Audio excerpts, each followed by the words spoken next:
So hello and welcome.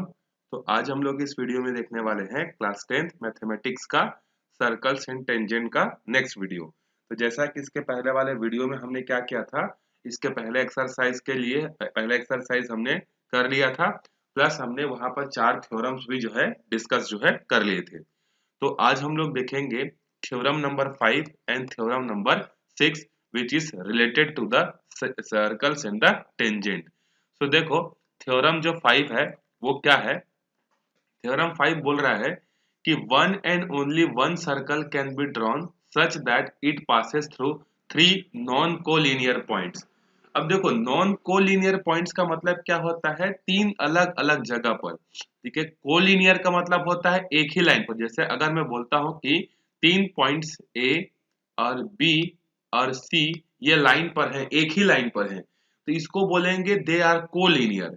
लेकिन non collinear का मतलब क्या होता है, तीन पॉइंट्स अलग अलग जगह पर होंगे। जैसे पहला पॉइंट यहाँ है, दूसरा पॉइंट यहाँ है, तीसरा पॉइंट यहाँ है। तो ये थ्योरम बोलता है कि तीन नॉन कोलिनियर पॉइंट से पास होता हुआ सिर्फ और सिर्फ एक ही सर्कल ऐसा बन सकता है, कोई दूसरा सर्कल वहां पर नहीं बन सकता है करके। ठीक है, तो ये है हमारा थ्योरम।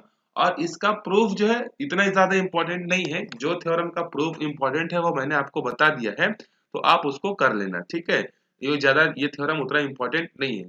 जैसे कि ये थ्योरम नंबर जो 6 है ये इंपॉर्टेंट है। ठीक है, तो थ्योरम नंबर 5 में सिर्फ आपको ये पता रखना है कि तीन कोलिनियर पॉइंट से कितने सर्कल बन सकते हैं। ऑब्जेक्टिव क्वेश्चन में पूछ सकता है, तो आंसर है सिर्फ और सिर्फ एक ही सर्कल जो है बन सकता है, आपको याद रखना है। उसके बाद देखो थ्योरम नंबर 6। थ्योरम नंबर 6 क्या बोल रहा है, equal chord of a circle are at the same distance from the centre. मतलब ये बोल रहा है कि अगर आपके पास एक सर्कल है और उस सर्कल पर क्या है, दो इक्वल कॉर्ड हैं। लेट से एक कॉर्ड है हमारे पास ये और दूसरा कॉर्ड है हमारे पास ये। मान लेते हैं इस कॉर्ड का नाम है ए बी और इस कॉर्ड का नाम है सी डी। तो ये थ्योरम बोल रहा है कि सर्कल के सेंटर से इनका जो डिस्टेंस होगा ना, ये वाला डिस्टेंस मान लेते हैं D1 है और ये वाला डिस्टेंस जो है D2 है। तो ये थ्योरम बोल रहा है कि सर्कल के सेंटर से दोनों कॉर्ड का जो डिस्टेंस होगा ना, वो डिस्टेंस कैसा होगा, सेम होगा। ये हमको बोल रहा है। ठीक है, तो इसको प्रूव कैसे करेंगे, तो देखो प्रूफ मैं आपको बता रहा हूँ। इसी जो गिवन जो आपको थ्योरम में जो फिगर गिवन है उसी फिगर को लेकर हम लोग समझेंगे अभी। सो लेट देखो, यहाँ पर हमको क्या दिया है कि दो कॉर्ड है, एक कॉर्ड है पी क्यू, दूसरा कॉर्ड है आर एस। तो यहाँ पर P Q is equal to R S हमको गिवन है। हमने कंस्ट्रक्शन किया, सर्कल के सेंटर से पी पॉइंट को ज्वाइन किया और सर्कल के सेंटर से आर पॉइंट को ज्वाइन किया, और ओ से यहाँ पर कॉर्ड पर हमने एक लाइन ड्रॉ किया एल, और यहाँ पर हमने एक लाइन ड्रॉ किया एम। तो हमको अभी ये प्रूफ करना है कि ओ से लेके एल तक का लेंथ और ओ से लेके एम तक का लेंथ कैसा है, सेम है। तो देखो स्टार्टिंग कहाँ से करोगे, कंस्ट्रक्शन वगैरह आप लिख लेना, यहाँ से आप चालू करोगे। We have P Q is equal to R S. अब मैं क्या करता हूँ, दोनों साइड इसको डिवाइड करता हूँ। तो एक थ्योरम आपने ये पढ़ा होगा कि अगर हम लोग सर्कल के सेंटर से कॉर्ड पर अगर एक लाइन ड्रॉ करते हैं तो वो कॉर्ड को क्या करता है, बाइसेक्ट जो है करता है। मतलब ओ से लेके ये जो एल जो लाइन ड्रॉ किया है ना, ये एल इस पी क्यू को दो बराबर बराबर पार्ट्स में डिवाइड करेगा। तो ये यहाँ से लेके यहाँ तक होगा पी एल, और आर एस का हाफ होगा आर एम। ये चीज हमने यहाँ से देख ली। अब उसके बाद एक चीज तो हमने ये देखा, ठीक है, कि P L is equal to क्या है, आर एम है। अब यहाँ पर हम लोग दो सर्कल लेंगे। एक तो सर्कल लेंगे, सॉरी सर्कल बोलता हूँ, ट्राइंगल लेंगे। In triangle P O L and triangle R O M. तो पी ओ एल में देखो, एक चीज तो अभी अभी हमने प्रूव किया है कि P L is equal to क्या है, आर एम। तो इसमें रीजन क्या लिखोगे, प्रूव द अबव। उसके बाद O से लेके P और O से लेके R क्या है, रेडियाई ऑफ द सर्कल। इसके अलावा आपने एक और चीज पढ़ा होगा कि ये जो एंगल होगा ना, ये जो एंगल है, ये एंगल कैसा होगा, बाइसेक्ट करेगा, मतलब 90 डिग्री बनाएगा। आपने पढ़ा होगा कि सर्कल के सेंटर से कॉर्ड पर एक लाइन ड्रॉ करते हैं तो परपेंडिकुलर बाइसेक्टर होता है। That means angle L is equal to angle M, each is 90 degree. तो दो साइड और एक एंगल, ठीक है, दो साइड और एक angle, so by side angle side, या साइड एंगल साइड बोलता हूँ, आरएचएस रूल। ठीक है, आरएचएस मतलब समझते हो, राइट हैंड राइट, ये जो आरएचएस एक और रूल होता है कॉन्ग्रुएंस प्रूफ करने का। ठीक है, जिसमें क्या होता है, दो ट्रायंगल में एक, ये जो आरएचएस है ना, ये किसके लिए ट्रू होता है, only for right angle triangles के लिए ट्रू होता है। तो यहाँ पर देखो हमने क्या किया है, आरएचएस रूल कब यूज करोगे आप, तो आरएचएस रूल यूज करने के लिए एक तो 90 डिग्री होना चाहिए और कोई भी दो और साइड सेम होने चाहिए, तब आप आरएचएस रूल यूज कर सकते हो। जिस तरीके से साइड रूल था, एंगल साइड एंगल रूल था, उसी तरीके से आरएचएस रूल भी जो है होता है। ठीक है, तो आरएचएस रूल कब यूज होता है, जब दो ट्रायंगल में से एक एक एंगल उसके राइट एंगल हो और बाकी कोई भी दो साइड सेम हो। तो so by RHS rule both triangle POL is congruence to triangle ROM। अगर कॉन्ग्रुएंस हो गया तो करस्पॉन्डिंग क्या बोलते हैं, सीपीसीडी से corresponding parts of congruence triangle से जितने भी बचे वो सब भी आपस में इक्वल हो जाएंगे। तो बाई सीपीसीडी ओ से लेकर एल, ओ से लेकर एम के बराबर हो जाएगा, प्रूफ हो गया। ठीक है, चलो अब आते हैं सीधे एक्सरसाइज पर। एक्सरसाइज के क्वेश्चंस जो है हम लोग सॉल्व करते हैं डायरेक्टली। सो सेकेंड एक्सरसाइज है, देखो हमारे पास पहला क्वेश्चन है सेकेंड एक्सरसाइज का, दोनों थ्योरम हो गया हमारा। Two chords AB and AC of a circle are equal. एक सर्कल है जिसमें दो कॉर्ड हैं AB और AC। Prove that centre of a circle lie on the bisector of BAC। देखो ये है हमारे पास एक सर्कल और उस सर्कल में हमने दो कॉर्ड ड्रॉ कर लिया AB और AC। ये है मान लो सर्कल का सेंटर। तो हमने एक थ्योरम पढ़ा हुआ है कि सर्कल के सेंटर से अगर हम लोग कॉर्ड पर एक लाइन ड्रॉ करते हैं तो वो उस पर परपेंडिकुलर होता है और बाइसेक्ट करता है। सिमिलरली यहाँ पर भी अगर हम लोग एक लाइन ड्रॉ करेंगे तो इसको ये क्या करेगा, बाइसेक्ट करेगा परपेंडिकुलरली। ठीक है, अब आपको प्रूफ क्या करना है, आपको प्रूफ ये करना है कि ये जो सर्कल का जो सेंटर है ना, वो एंगल BAC के बाइसेक्टर पर है। बाइसेक्टर पर मतलब यहाँ से मान लो कंस्ट्रक्शन करो और आपको ये प्रूफ करना है कि ये जो छोटा एंगल बन रहा है एंगल 1 और ये जो छोटा एंगल बन रहा है एंगल 2, ये दोनों एंगल अगर आपने इक्वल करके दिखा दिए तो आपको पता चल जाएगा कि ये जो AO है वो क्या है, एंगल A का बाइसेक्टर है। बाइसेक्टर मतलब क्या होता है, दो बराबर पार्ट में डिवाइड करना। तो पहले वो कैसे थे, देखो B था, A था और C था। ये B था, ये A था और ये C था, ये पूरा एंगल था। यहाँ पर O था, हमने क्या किया, एक कंस्ट्रक्शन किया, A से O को मिला दिया। तो आपको ये प्रूफ करना है कि जब हम लोग इस लाइन को बनाए हैं तो इसी लाइन में तो सर्कल का सेंटर लाइज कर रहा है ना, इसी लाइन पे। मतलब इनडायरेक्टली आपको ये प्रूफ करना है कि जब आपने AO लाइन को ड्रॉ किया तो उसने पूरे एंगल को दो बराबर बराबर पार्ट में डिवाइड कर दिया, that is angle 1 is equal to angle 2। तो अगर आपने angle 1 is equal to angle 2 proof कर दिया, इसका मतलब वो जो सर्कल का जो सेंटर है वो दोनों के बाइसेक्टर पर प्रेजेंट है। ठीक है, तो देखो हम लोग इसको स्टार्ट कैसे करेंगे। सबसे पहले देखो गिवन दैट कॉर्ड्स जो है वो आपस में इक्वल है, मतलब AB इज इक्वल टू क्या है, AC है। ठीक है, आपने जो कंस्ट्रक्शन किया है उसको भी आप यहाँ पर मेंशन कर दो कि कंस्ट्रक्शन आपने क्या क्या किया है।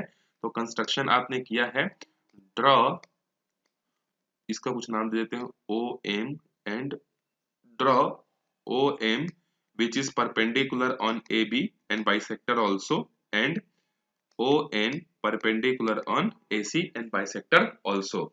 ठीक है, ये कंस्ट्रक्शन आपने किया है।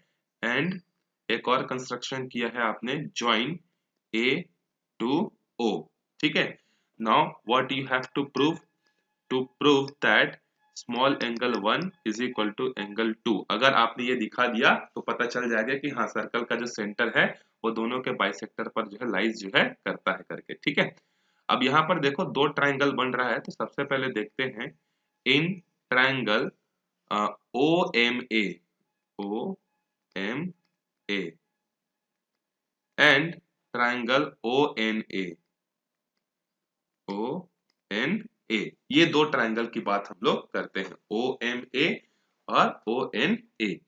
इसमें देखो angle M is equal to angle N each 90 degree, एक पहला इक्वल हमने ढूंढ लिया।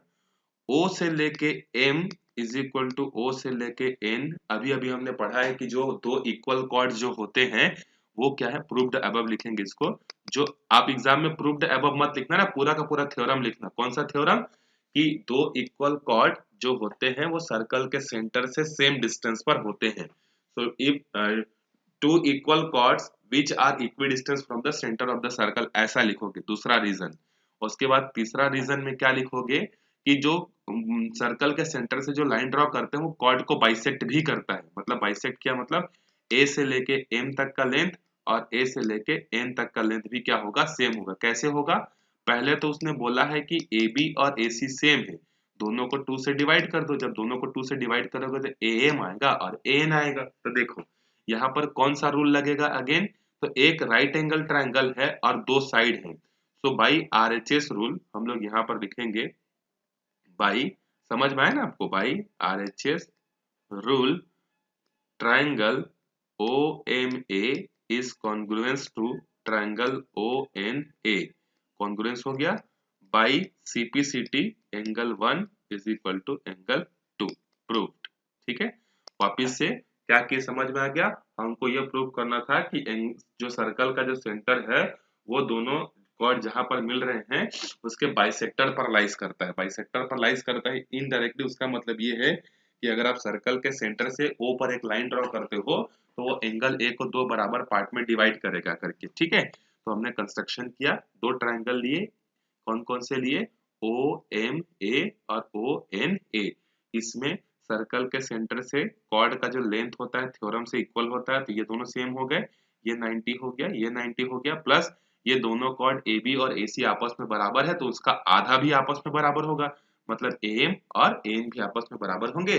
तो आरएचएस रूल से कॉन्ग्रुएंस हो गया, सीपीसीटी से angle 1 is equal to angle 2 जो है हो गया। ठीक है, चलो उसके बाद चलते हैं देखो क्वेश्चन नंबर सेकंड पे। ठीक, क्वेश्चन नंबर सेकंड क्या बोल रहा है देखो, two parallel chords which are 10 centimeter and 24 centimeter long respectively lie on opposite sides of the center of the circle. The distance between the chord is 17 centimeter. Find the diameter of the circle। मतलब ये है, एक आपके पास circle है और ये है circle का सेंटर O। इस पर दो पैरेलल कॉर्ड है। पैरेलल कॉर्ड्स लेते हैं, एक है मान लो ए बी और दूसरा जो है बड़ा है तो ये है मान लो सी डी। तो हमारे पास दो दो कॉर्ड है ए बी और सी डी। तो आप यहाँ पर सबसे पहले मेंशन कर देना क्या चीज, given that chord A B which is parallel to C D. ठीक है, उसके बाद ये जो कॉर्ड ऊपर वाला जो है ए बी उसका लेंथ है 10 सेंटीमीटर और सी डी का जो लेंथ है वो है 24 सेंटीमीटर। ठीक है, the distance between the chord is 17 centimetre. मतलब इन दोनों के बीच का जो कॉर्ड का जो डिस्टेंस है ना ये है आपका 17 सेंटीमीटर। तो ये पूछ रहा है कि find the diameter of the circle. तो सर्कल का डायामीटर आपको फाइंड करना है। तो सर्कल का डायमीटर कैसे फाइंड करोगे? तो अगर आपको किसी तरीके से सर्कल का रेडियस अगर पता चल जाता है, तो सर्कल का रेडियस पता चल जाएगा तो आप उसका डायमीटर क्या कर सकते हो, फाइंड जो है कर सकते हो। तो एक कंस्ट्रक्शन करते हैं, यहाँ पर देखो कंस्ट्रक्शन आप कहीं पर भी कर सकते हो। मैं यहाँ से लेके इस पॉइंट को ज्वाइन कर रहा हूँ और यहाँ से लेके इस पॉइंट को मैं ज्वाइन कर रहा हूँ। ठीक है, क्यों ऐसा किया मैंने? क्योंकि O से लेके A रेडियस है और O से लेके C भी क्या है, रेडियस है। तो अगर आपको किसी तरीके से रेडियस पता चल जाता है तो आप दूसरी चीज जो है क्या कर सकते हो, बड़े आराम से जो है ढूंढ सकते हो। ठीक है, तो यहाँ पर कितना एंगल बनेगा, 90 डिग्री बनेगा। और आपको एक और चीज पता होगी कि सर्कल के सेंटर से अगर हम लोग कॉर्ड पर कोई भी एक लाइन ड्रॉ करते हैं तो उसको बाइसेक्ट करता है। तो ये टोटल लेंथ है 10 का, तो यहाँ से लेके यहाँ तक अगर मैं एम करूं तो ए से लेके एम कितना होगा, 5 होगा कि नहीं होगा? बिल्कुल होगा। और ये सर्कल का सेंटर ओ। अभी अभी हमने एक थ्योरम ये पढ़ा हुआ है, कौन सा थ्योरम देखो, कि equal chord of a circle are same distance from the centre. मतलब अगर दो कॉर्ड अगर इक्वल है, लेकिन यहाँ तो हमारे पास कॉर्ड इक्वल है नहीं, यहाँ पर हमारे पास कॉर्ड क्या है, पैरेलल है। तो ये 5 हो गया और ये रेडियस हमको निकालनी है और इन दोनों के बीच का जो डिस्टेंस है ना ये डिस्टेंस है 17 सेंटीमीटर का। देखो अब ये कैसे बनेगा, तो टोटल जो लेंथ है दोनों कॉर्ड के बीच का मतलब एम से लेके एन तक का वो है आपका 17 करके। ठीक है, अब मैं एक काम ये कर सकता हूं क्या, अलग से इसको मैं ड्रॉ कर देता हूं, देखो आगे ताकि कंफ्यूजन ना हो। ये है ए बी और ये है सी डी। ठीक है, ये है उसका सेंटर, इसको हमने यहां से ज्वाइन किया, इसको हमने यहां से ज्वाइन किया। ये है रेडियस, ये भी है रेडियस। इन दोनों के बीच का जो टोटल डिस्टेंस है वो है 17, ओ से लेके एम और एन से लेके एन तक का ये है 17। मान लेते हैं कि ओ से लेके ए तक का, ओ से लेके एम तक का लेंथ अगर x है, तो एन से लेके ये वाला कितना बचा, 17 माइनस एक्स बचा। कैसे, देखो यहां से लेके मान लो यहां तक का लेंथ है 17, अगर इसमें से ये वाला अगर 2 सेंटीमीटर होगा तो बचेगा कितना, 15 बचेगा ना। तो कैसे पता चला, माइनस करके। तो वही चीज मैंने यहां पर एज्यूम कर ली। क्या चीज मैंने एज्यूम की है, देखो कि यहां पर हमारे पास O से लेके M तक का डिस्टेंस मान लेते हैं x है, तो बचा कितना, यहाँ पर 17 माइनस एक्स बचेगा।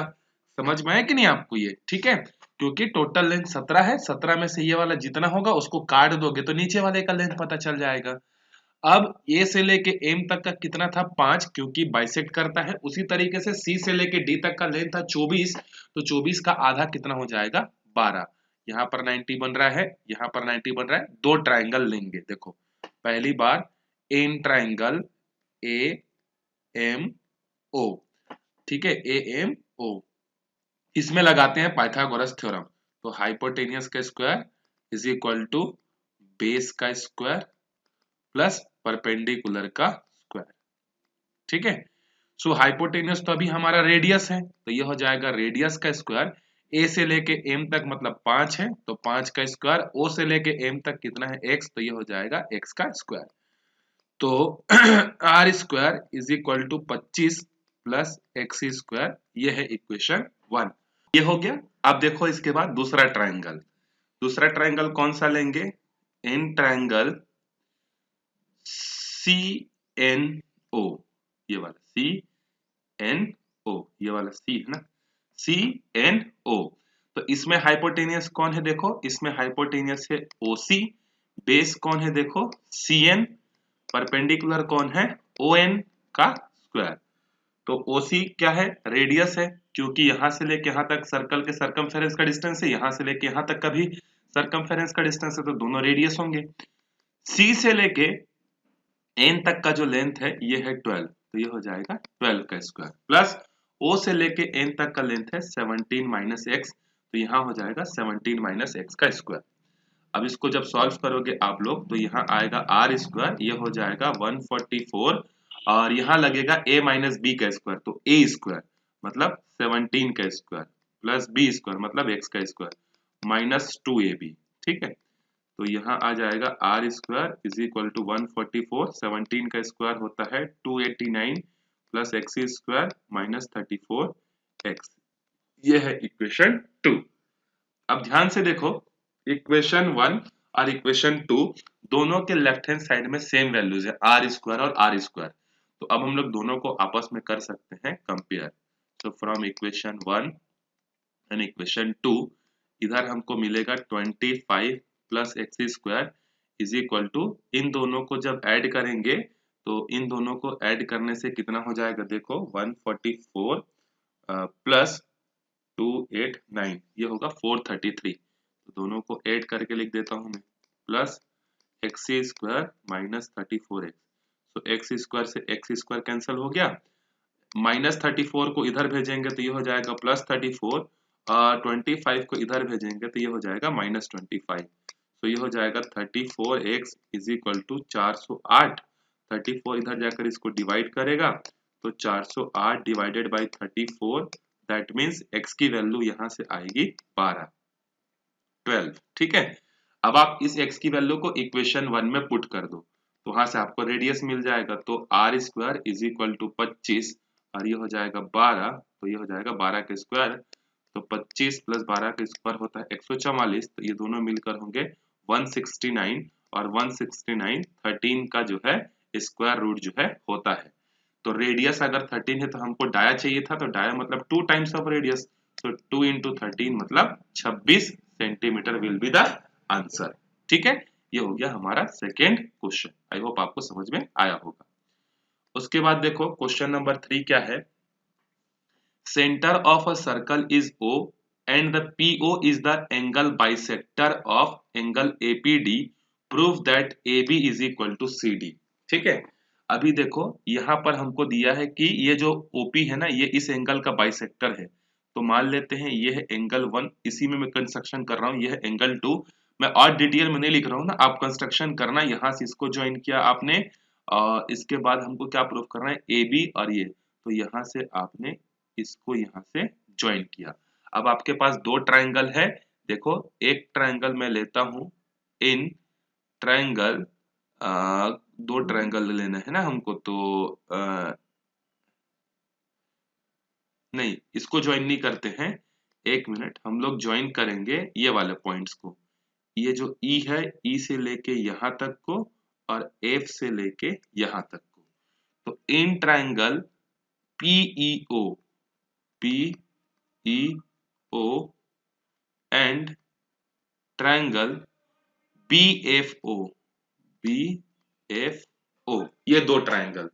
इन दो ट्रायंगल में देखो O से लेके E तक का लेंथ क्या होगा, O से लेके E तक का लेंथ, नहीं एक मिनट, पहले जो जो हम लोगों के पास है उसको पहले लिखते हैं। तो उन ट्रायंगल्स में एक तो है OP is equal to OP common है, ठीक है, OP is equal to OP, ये कॉमन है। हम लोग पहले दोनों ट्रायंगल को ना कॉन्ग्रुएंस प्रूफ करेंगे। और एक और चीज है कि angle 1 is equal to angle 2 है, ये हमको क्वेश्चन में गिवन है। और हमको ये पता है कि सर्कल के सेंटर से अगर हम लोग कॉर्ड पर एक लाइन ड्रॉ करते हैं तो वो उसको 90 डिग्री पर बाइसेक्ट करता है।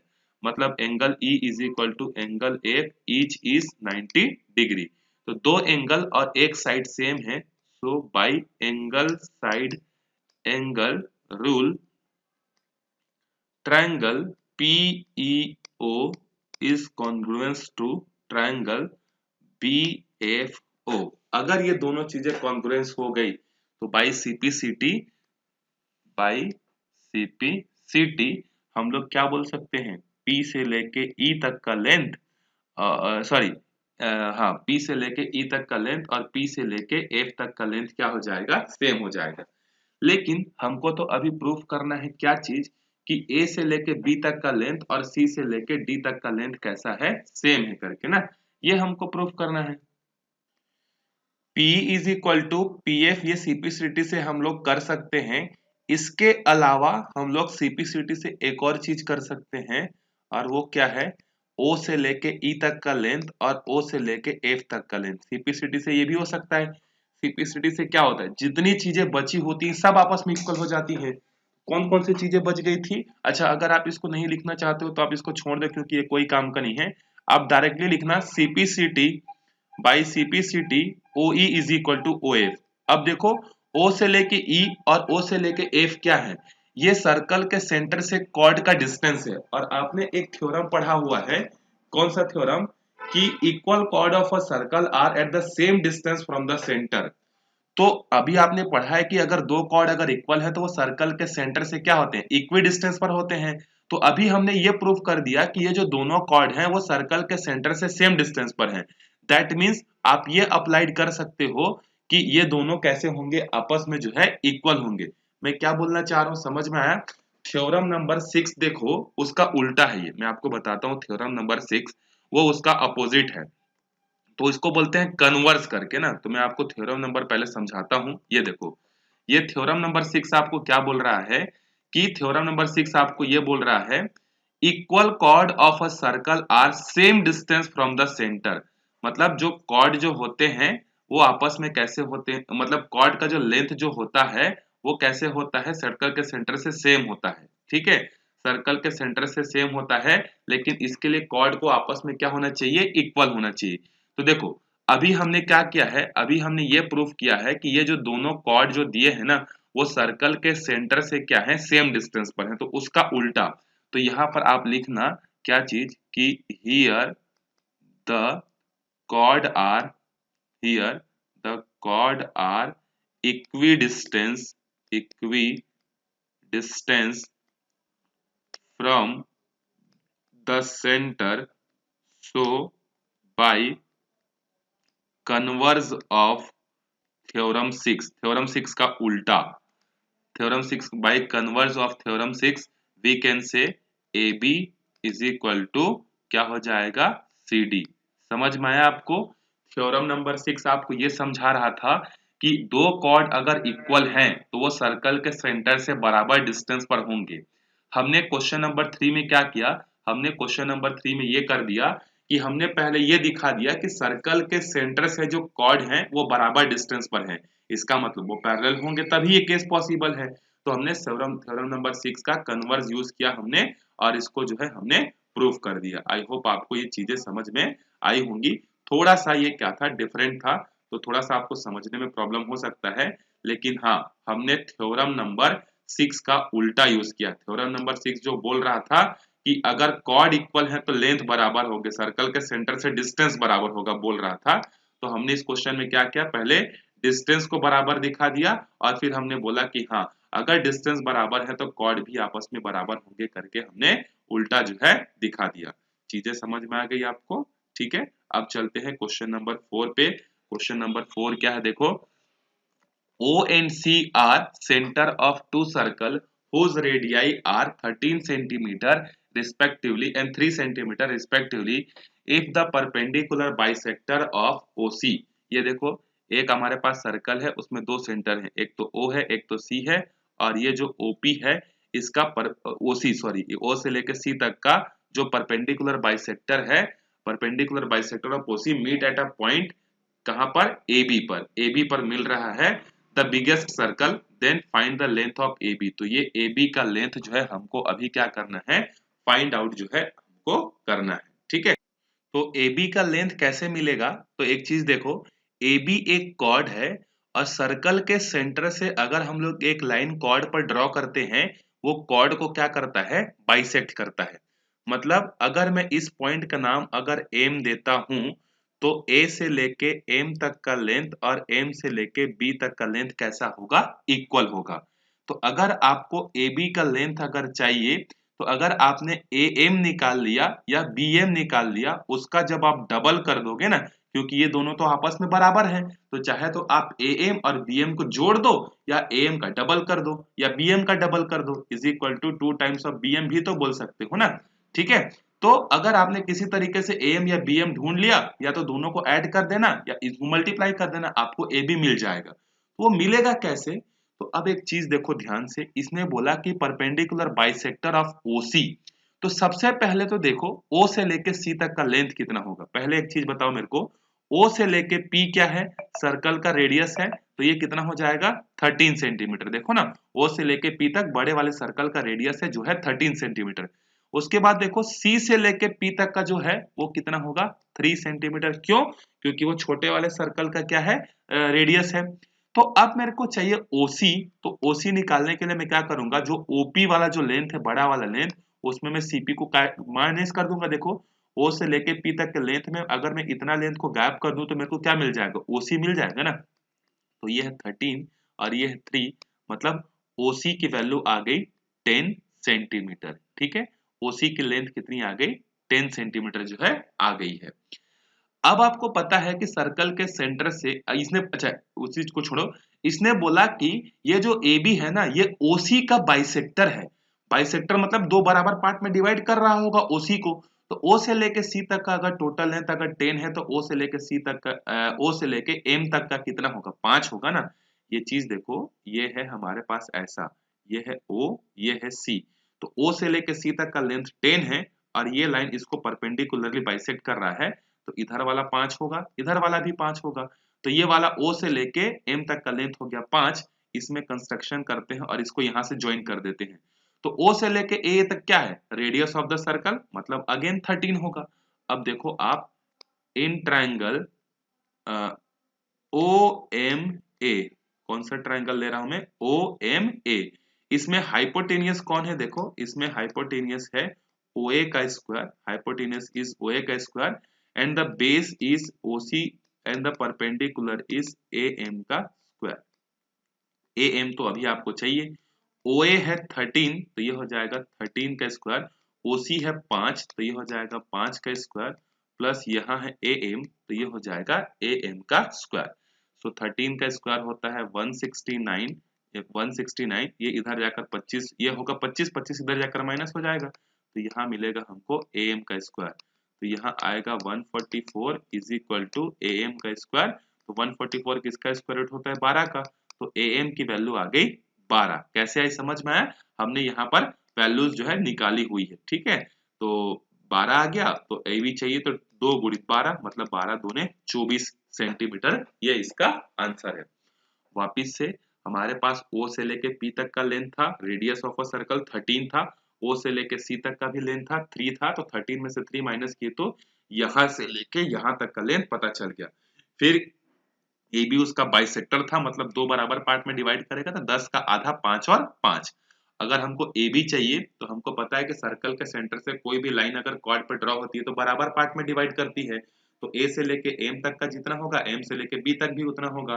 तो A से लेके M तक 12 है, तो B से लेके M तक भी कितना होगा 12। तो आप चाहो तो 12 प्लस 12 करोगे तो भी 24 आएगा, और 2 गुणित M करोगे तब भी 24 आएगा, ठीक है। तो यहाँ पर हमारा ये क्वेश्चन क्या होता है, कंप्लीट होता है। अब चलते हैं हम लोग इसके लास्ट क्वेश्चन पर, इस एक्सरसाइज का, और इस वीडियो का भी ये लास्ट क्वेश्चन जो है होगा। छोटा सा क्वेश्चन है, देखो इसको जल्दी से हम लोग खत्म करते हैं। तो क्वेश्चन क्या बोल रहा है, देखो two equal chord AB and CD, तो इक्वल कॉर्ड है अभी आपके पास, देखो AB और CD in a circle with the centre O, और जिस सर्कल पर है उस सर्कल का जो सेंटर है वो कितना है O है। Meet at right angle on point E, और वो दोनों कहां पर मिल रहे हैं, E पॉइंट पर जो है दोनों राइट एंगल बनाते हुए 90 डिग्री बनाते हुए मिल रहे हैं, ठीक है। इतना इंफॉर्मेशन आपको समझ में आ गया, राइट एंगल मतलब 90 डिग्री बनाते हुए मिल रहे हैं। If P and Q are midpoints of the chord AB and CD, then prove that OPEQ is a square। मतलब ये जो है ना O और ये P और ये E और ये Q, ये क्या है, एक स्क्वायर है, ये आपको प्रूव करना है, ठीक है। तो स्क्वायर की स्पेशलिटी क्या होती है, स्क्वायर की स्पेशलिटी ये होती है कि उसके चारों एंगल जो होते हैं वो 90 डिग्री होते हैं, पहली चीज। तो पहली चीज तो आपको दिखानी पड़ेगी, उसको स्क्वायर बताना है अगर आपको, तो आपको उसके चारों एंगल को जो है क्या करना पड़ेगा, 90-90 दिखाना पड़ेगा। प्लस उसके सारे जो साइड्स होते हैं स्क्वायर के वो भी आपस में इक्वल होते हैं। तो अगर ये दो चीजें आपने दिखा दी इसमें OPEQ में, तो आपका काम जो है खत्म हो जाएगा। तो कैसे खत्म करोगे अपना काम, तो देखो यहाँ पर आप जानते हो, पहले तो देखो गिवन है उसको लिख लो, given that angle E is equal to 90 degree. उसके बाद आप एक चीज लिखना, we know that from theorem, उस थ्योरम को लिखना ना जो थ्योरम है, मैं बस थ्योरम को लिख रहा हूँ, बस थ्योरम बता रहा हूँ। आपको पता है कि सर्कल के सेंटर से अगर हम लोग कॉर्ड पर एक लाइन ड्रॉ करते हैं तो उसको परपेंडिकुलरली बाइसेक्ट करता है। इसका मतलब एंगल P और एंगल Q दोनों कितने होंगे, 90 डिग्री जो है होंगे, क्योंकि परपेंडिकुलरली बाइसेक्ट किया। तो ये भी 90 होगा, ये भी 90 होगा। तो तीन एंगल अगर 90 हो गए तो चौथा एंगल कौन सा बचा, एंगल O। तो अब देखो इन क्वाड्रिलेटरल, इन क्वाड्रिलेटरल OPEQ, ये जो एक क्वाड्रिलेटरल बना रहा है कि नहीं, देखो OPEQ एक क्वाड्रिलेटरल बना रहा है, और आपको पता है कि क्वाड्रिलेटरल के सारे एंगल्स का जो समेशन होता है मतलब 360 डिग्री होता है। जिस तरीके से ट्रायंगल के सारे एंगल का समेशन 180 होता है, उसी तरीके से अगर चार साइड है तो चारों कोई भी हो, चाहे पैरेललोग्राम हो, ट्रेपेजियम हो, रेक्टेंगल हो, स्क्वायर हो, रोम्बस हो, सबका एंगल 360 होता है। तो एंगल O तो अभी हमको चाहिए, एंगल P है 90, एंगल E है 90, एंगल Q है 90 is equal to 360। So 90 plus 90 plus 90 270, 270 उधर जाकर माइनस हो जाएगा, तो angle O is equal to कितना आएगा, 90 डिग्री। तो आपने पहला काम तो कर दिया, पहला एक एंगल तो उसने गिवन था उसको आपने बता दिया। दूसरा चीज एंगल P और Q को आपने थ्योरम के हेल्प से बता दिया कि 90 है करके, और एंगल O जो बचा था उसको आपने सॉल्व करके दिखा दिया कि हाँ ये 90 डिग्री है करके। अब रही बात साइड्स की, तो साइड्स को कैसे दिखाओगे, तो एक चीज देखो, अगर आपने एडजेसेंट साइड्स को अगर सेम दिखा दिया ना, तो बाकी सब चीजें आपस में सेम हो जाएंगी। तो एक और चीज थ्योरम में देखो, अगर यहाँ पर हमारे पास कॉर्ड अगर इक्वल हैं तो वापिस से थ्योरम याद करो कि अगर दो इक्वल कॉर्ड हैं तो सर्कल से जो उनके जो डिस्टेंसेस होते हैं वो आपस में सेम होते हैं। दैट मीन्स ये वाला साइड, ये वाला लेंथ मतलब O से लेके P तक का और O से लेके Q तक का क्या होगा, सेम होगा। तो एडजेसेंट साइड्स अगर इक्वल हैं और सारे एंगल्स अगर 90 डिग्री हैं, दैट मीन्स ये क्या होगा, एक स्क्वायर होगा। तो आप यहाँ पर लिखना here here all angles are 90 and adjacent sides are equal, so OPEQ is a square। क्योंकि स्क्वायर की ही एक ऐसी प्रॉपर्टी होती है जिसके सारे एंगल 90 होते हैं और एडजेसेंट साइड सेम होते हैं। अब आप बोलोगे कि सर रोम्बस में भी तो सारे एंगल्स और सारे साइड सेम होते हैं। अरे भैया रोम्बस में सारे साइड्स बस सेम होते हैं, एंगल सब बराबर नहीं होते। तो रही रोम्बस तो रह नहीं सकता, ये हो ही नहीं सकता। अब आप बोलोगे कि सर रेक्टेंगल भी तो हो सकता था क्योंकि रेक्टेंगल के सारे एंगल सेम होते हैं। ठीक है, तो रेक्टेंगल के सारे एंगल सेम होते हैं तो क्या एडजेसेंट साइड सेम होते हैं? नहीं, रेक्टेंगल में सिर्फ अपोजिट साइड सेम होते हैं। तो सिर्फ स्क्वायर ही एक ऐसा क्वाड्रिलेटरल होता है जिसमें सारे एंगल्स 90 होते हैं और एडजेसेंट साइड्स जो है इक्वल होते हैं। तो हमने दिखा दिया सारी चीजें, तो प्रूफ हो गया हमारा। ठीक है, तो यहाँ पर हमारा एक्सरसाइज कंप्लीट होता है। तो इस वीडियो में हम लोग यहीं तक देखते हैं, अगले वीडियो में फिर हम लोग नए एक्सरसाइज के साथ मिलेंगे। तब तक वीडियो को ज्यादा से ज्यादा लोगों तक शेयर करो, अच्छे से पढ़ाई करो। एग्जाम नजदीक आ रहा है तो अपने पढ़ाई पे फोकस करो, ऐसा नहीं कि बाकी मोबाइल्स पे ज्यादा फोकस है, पढ़ाई लिखाई पर नहीं है। याद रखो, चैनल हमारे बनाने का पर्पस ये था कि सीजी टॉप 10 में 3 से 4 बच्चे हमारे चैनल से पढ़ने वाले होने चाहिए। ठीक है, तो आप लोग उस हिसाब से मेहनत करो, भूलना नहीं इस चीज को। तो मिलते हैं अगले वीडियो में, तब तक के लिए बाय बाय।